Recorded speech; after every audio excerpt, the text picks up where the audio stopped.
Hi guys! Welcome back again to my channel. At for today's video nga is panibagong loan application na naman yung pag-uusapan natin. At itong Ola na to is parang bago lang.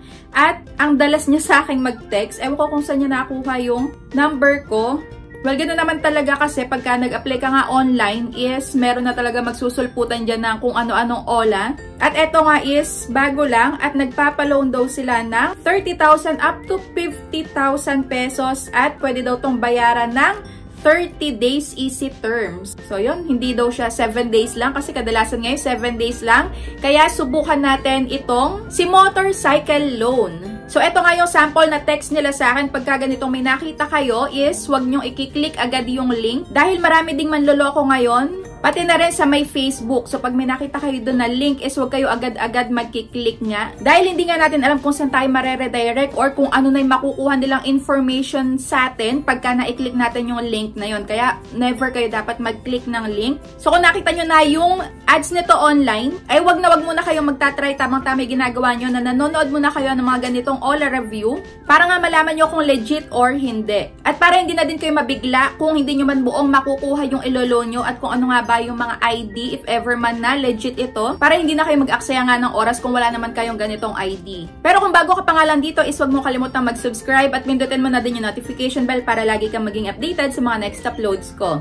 At sumali ka na din sa may GCash giveaway ko every month yan. Kung paano sumali is kailangan lagi ka lang updated dito sa my YouTube channel ko. At huwag mo kalimutang i-PM ako sa may Facebook page ko. So yun, start na nga natin at check natin itong si motorcycle loan. So dito sa pangalan pa lang, medyo nagduda na ako kung about lang ba sa mga motor itong loan app na to. Kung nagpapaloan sila ng motor or bakit kaya ganito yung pangalan na to. At ito nga is may 4.7 na ratings. Napakataas. At huwag kayong nagpapapaniwala agad dito sa mga ganitong ratings na super taas dahil kadalasan nga is mga agents lang din or yung mga nagtatrabaho sa kanila yung paniguradong nagre-rate na to. At chinek ko nga din sa may SEC kung registered din ba itong motorcycle loan app na to dahil may nakita ko dito na ayan, registered din daw sila. At chinek ko nga sa SEC, yes, naka-register naman. Kaso lang, hindi po lahat na naka-register sa may SEC is sumusunod sa may kung ano yung batas ng SEC nga. At nakalagay nga dito, minimum period 90 days daw. At yung maximum period is 180 days. At may daily interest rate daw sila na 0.5%. Pero, wait lang. Bago ko ipagpatuloy ito, para hindi na din masayang yung oras nyo, dahil alam ko naman na yung iba sa inyo or karamihan sa inyo is hindi na tinatapos yung video, napapa-install agad dahil maganda lang yung nakita na ino-offer nung ibang loan app. Kaya dito uunahan ko na kayo, wag na kayo mag-install dahil bago nga ako mag-video or gawin yung vlog na to is nayari ko na yung process nitong loan app na to. Pero since meron nga mga nagpi-PM sa akin na hindi daw nila buong nakuha yung ganitong loan nila dahil nga daw hindi nila natapos yung video. So hindi nila nakita yung talagang totoong interest rate. So ngayon ko palang sasabihin na itong si motorcycle loan is hindi ko inire-recommend dahil eto na nga yung pinaka-exciting part lagi na sinasabi ko sa inyo. So na-aprobahan naman nila ako agad for first time user. Kaso nga lang, dito sa may sinasabi nila na loanable amount na 2,000 up to 50,000 pesos, ang ibinigay lang nila sa akin na credit limit is 5,000 pesos. Pero, wait lang. Ang nakuha ko na lang or hindi ko naman kasi pinagpatuloy yung paglo-loan ko dito dahil napakalaki ng matatanggal. So, ang makukuha ko pa lang is kung 2,000 pesos ang ilo-loan ko, so hindi ko muna tinira yung 5K.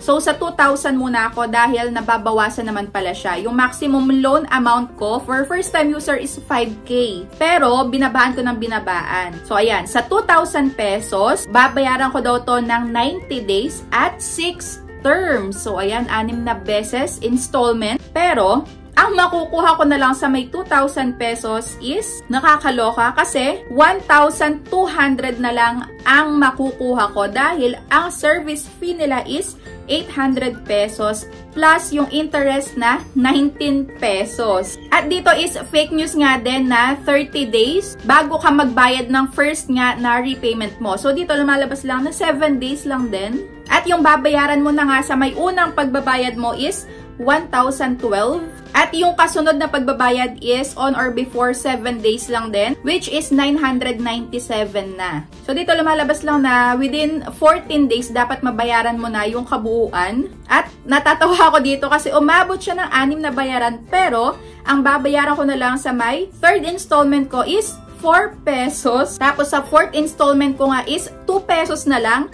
Sa 5, saka hanggang sa 6 ko na pagbabayad is 2 pesos na lang. Grabe yung mga ginagawa nilang terms, ano? Kaya kayo, wag kayo agad-agad nagpapapaniwala sa mga ino-offer nila sa mga ads online. So, bago kayo mag-confirm ng loan nyo is tingnan nyo munang maigi. Kung swak ba sa inyo itong repayment installments nila na to, yung repayment date na to, kung okay ba sa inyo, may pambayad na ba kayo sa may date na ibinigay sa inyo? At kung gaano nga kalaki yung makakaltas. So, kagaya na to, not recommended, hindi, marami pang mas magandang loan app kesa dito. Kahit na malaki agad yung maximum loan na ibibigay sa inyo. Kagaya na to, para sa akin, malaki na din to 5K na to.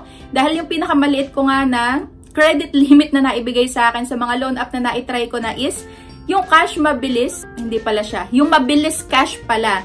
Ayan, yung Mabilis Cash is 300 pesos. Pero, same day ko ding nakuha yon. Ayan, yun yung pinakamaliit ko na credit limit na natanggap sa mga na-applyan kong loan sa may Mabilis Cash. So, going back nga dito sa may motorcycle loan. So, ayun, not recommended siya. At kung titingin kayo dito sa may 4.7 na ratings is feeling ko nagbubura sila dito ng mga negative comments kasi yung mga ratings nga dito is yung mga 5 stars at magaganda yung mga sinasabi. So yun, para hindi na kayo mag-aksaya ng oras sa may pag-a-apply dito, mas okay na ganitong napanood nyo din yung mga ganitong review. At dito nga, nakita ko din na hindi sila ganong mahigpit dahil pagka ang pinili dito sa may industry category like student, unemployed, retired, self-employed is wala ka ng iba pang mga sasagutan about sa may job information mo. So, ang magiging next mo na nasasagutan is about nga sa may address information mo na. At, ayun, naaprubahan nga ako sa may 5K, grabe. At eto yung mga hininging ID. So, ayun, hindi sila dito mahigpit sa mga sasagutan mo. Kaunti lang din yung sasagutan. Pero, kahit na ganon is, para sa akin, hindi to worth it na applyan ng loan. Lalo na kung gusto mo is pang matagalan nga na pagbabayad.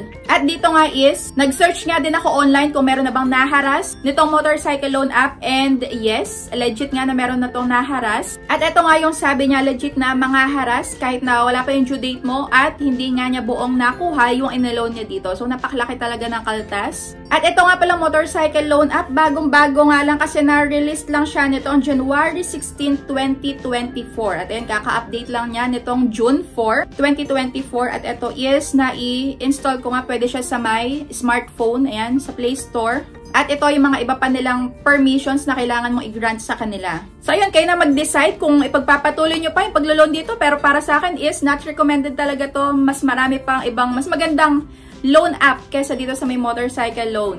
So, kung na-try nyo na din to is i-comment nyo na din dyan sa may comment section kung ano pa yung na-experience nyo dito bukod sa may pangaharas para mabasa na din ng iba at maging aware sila. So, ayun, that's it for today's video. Thank you for watching!